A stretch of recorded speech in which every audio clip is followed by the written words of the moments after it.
Ang programang ito ay rated SPG. Striktong patnubay at gabay ng magulang ang kailangan. Maaaring may masiselang tema, lengguwahe, karahasan, sexual, horror o droga na hindi angkop sa... Naiintindihan ko na natatakot ka kay Doc Carlos na maabutan si Doc RJ. Pero naman, hindi mo naman dapat ginamin yung tao. Narito na nga ang ating mga pakatutukan sa abot kamay na pangarap. Dahil sa ginawa nga dito ni Lynette, ay dito naman na pinagsabihan ng kanyang kaibigan na si Josa, na naintindihan daw ni Josa di umano ang naramdaman dito ni Lynette dahil natatakot nga ito na baka maabutan nga ni Carlos Benitez na magkasama daw itong si Lynette at itong si RJ. Pero hindi daw dapat na ganun ang ipapakita ni Lynette na ugali dito kay RJ dahil wala naman daw ginawa ang taong yon.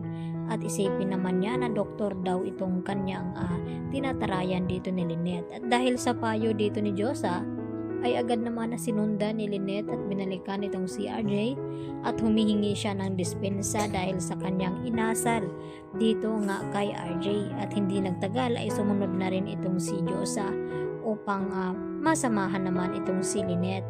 At maya-maya din dito naman na dumating itong si Carlos at sakto nga napaalis na sana itong si Lynette at ganun din itong si RJ ay dito nga sakto na dito mismo dumating itong si Carlos at nagulat itong si Lynette dahil tila nakikita ni Lynette itong galit ni Carlos na baka sa kanyang mukha.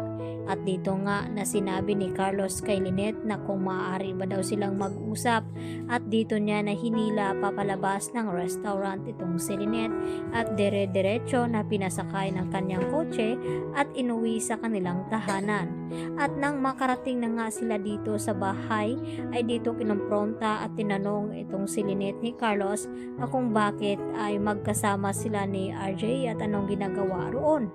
Niluloko ba daw ni Lynette itong si Carlos? At tinanggi naman ngayon ni Lynette ang mga bintang dito ni Carlos sa kanya na hindi daw niya alam kung papaano nandoon itong si RJ sa nasabing restaurant. At ang sagot nga dito ni Carlos kay Lynette na hindi daw siya naniniwala sa mga paliwanag nito. At dito na uminom ng alak itong si Carlos at hindi nagtagal ay ibinato ni Carlos ang baso at sakto naman na tumama dito sa braso ni Lynette at dito nga na nasaktan itong si Lynette at sakto din na dumating itong si Josa at nakita niya ang buong pangyayari. At dahil sa nagulat nga itong si Lynette ay iniwan niya itong si Carlos at pinuntahan itong si Josa.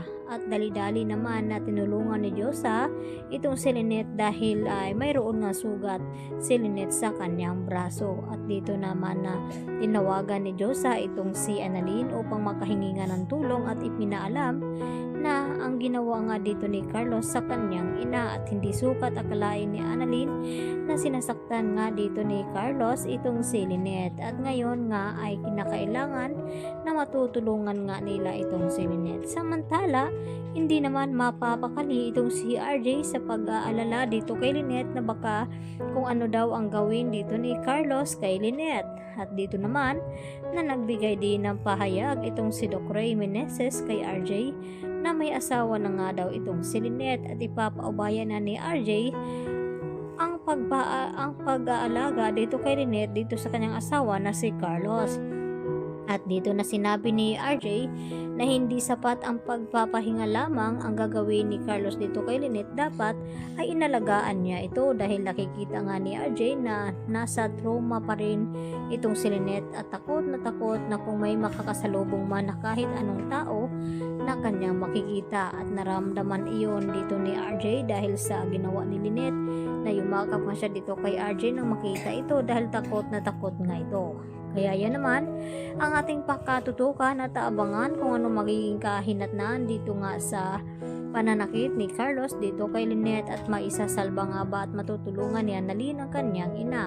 Yan lang po aking panibagong latest update today at marami pong salamat sa inyong panunod.